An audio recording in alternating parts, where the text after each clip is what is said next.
Mastering a song is the final step in the music production process, turning a mix into a polished, industry-standard track ready for distribution. It's a critical phase that requires precision, a keen ear, and a thorough professional understanding of today's music world. In this video, I'll break down the mastering process into the clear, actionable steps. We'll be following a proven approach used by professionals in the industry, ensuring your track stands up to the standards of major labels.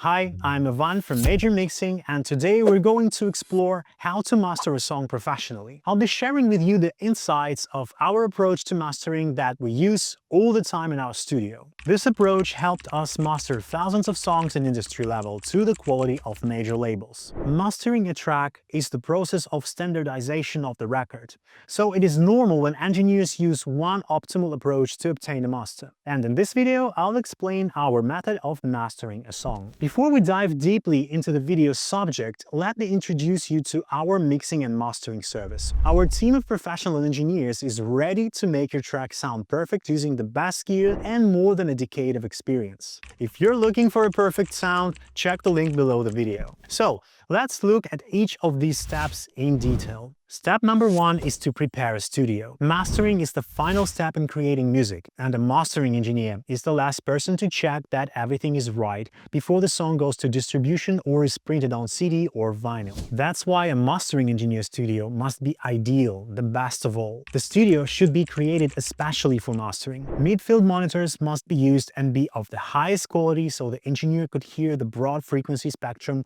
with the maximum quality. All the equipment should be the best sound card possible, the best cables, and all the gear. The studio also must be treated for sound very well and well designed and equipped. Step number 2 is to analyze the song. Before mastering, the engineer listens to the mix many times. He notices everything that's not good enough in the mix. He also gets familiar with the strong points of the mix, its individuality, and its atmosphere. At the same time, in the track, there can be some defects like noises or clicks which were overlooked by the mix engineer. The work of the mastering engineer is to notice them all. It takes listening and checking many times, but this is what's needed. The engineer takes notes and checks carefully every second of the mix. We must note that you can only master when the final mix is perfectly ready. If the engineer notices that the mix should be improved, he may send the mix back to the mix engineer with notes and suggestions of what to change.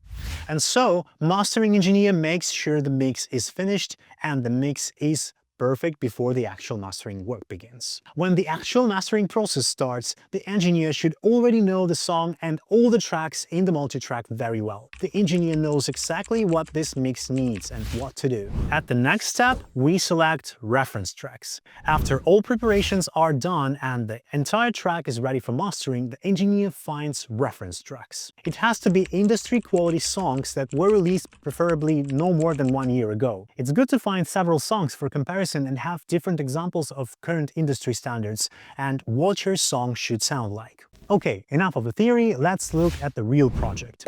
Here you can see the master track for our client. So let's dive in. The first is the frequency response. In this project, I haven't used EQ because the mix was pretty okay, but just for example, here is how the mastering EQ should look like. No heels of plus 5 dB or the pitch lower than 1 dB, pretty gentle. The next is dynamics. I used a couple of different compressors to keep the compression soft. The first one is the Manley variable mood device with a slow attack and fast release. It lets some peaks through but gives the glued feel. It is then followed by an API 2500 bus compressor, which I use quite a lot on the master bus. You can see that the adjustments are quite different. It has a faster attack to catch the peaks that pass through the previous compressor. The third device is a Capital mastering compressor. Again, I never do a lot of compression on a master bus. As you can see from the meter on each one, the gain reduction is quite subtle, and it costs only 1 to 2 dB on each device. I try to mix the track so I don't have to compress at all, not more than 1 dB in most of the cases. And here is the saturation, my favorite Oxford inflator, a good old friend which adds harmonics to the track, makes the track louder to the ear, though still keeping it almost at the same level of loudness in the digital domain. It is followed by a soft clipper for cutting peaks, the leftovers after the cascade compression we've made before. I also used an EQ here as a pre-limiting decision just to control a little bit of low end and some more work was done with the high end. I guess this was a decision made after I limited the song and did some testing. Most of the things added after my standard chain are usually the decisions made after I've spent some more time with the song and found some things I'd like to tweak. And finally, the limiter. Here's my favorite limiter. I have used it for many years and for me it's the best choice. Transparent, simple, proven by tons of practice. Keep in mind though, the output volume of the limiter. Here it is set to minus 0.3 dB. You should avoid the 0 dB output as it might be harmful after your song is converted to other formats rather than WAV, as the track grows a half of a dB during the conversion process. Sometimes less, sometimes more, but it is safe to leave at least a 0.3 dB to avoid this. Next, we check the loudness. As I said before, it would be good to check it with a few different plugins, but here I will just use the one I use most of the time. It's WLM Plus Meter. Though you may use the native analyzers that go with the DAW of your choice. Most of the modern workstations have those and you can totally trust them. Just to be sure to double check things. Of course, I also check the final spectrum of the master with the reference tracks I picked for the project. I use EQ Analyzer from Hofa, which gives me the option to make the snapshots of the reference tracks to see where to head to. Or TDR Prism plugin, also a great and a free solution with almost the same functions and more modern design.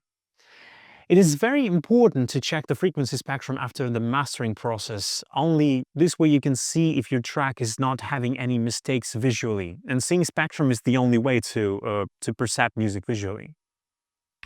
I would strongly advise to master this skill. This was a game changer for me 7 years ago.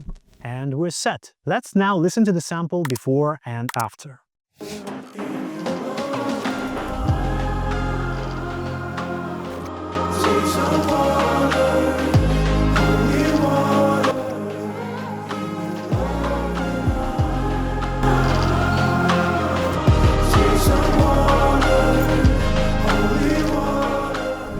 That's it. The process is not really complicated but has millions of nuances and should be done by a professional engineer. If you don't have access to a high-tech studio or are not highly experienced in mastering, it's better for your song and your career to trust professionals with this final mastering touch. If you need your song prepared for the release, feel free to contact us. Thank you for watching. Please like and subscribe if you liked the video, and I'll see you soon in the next video.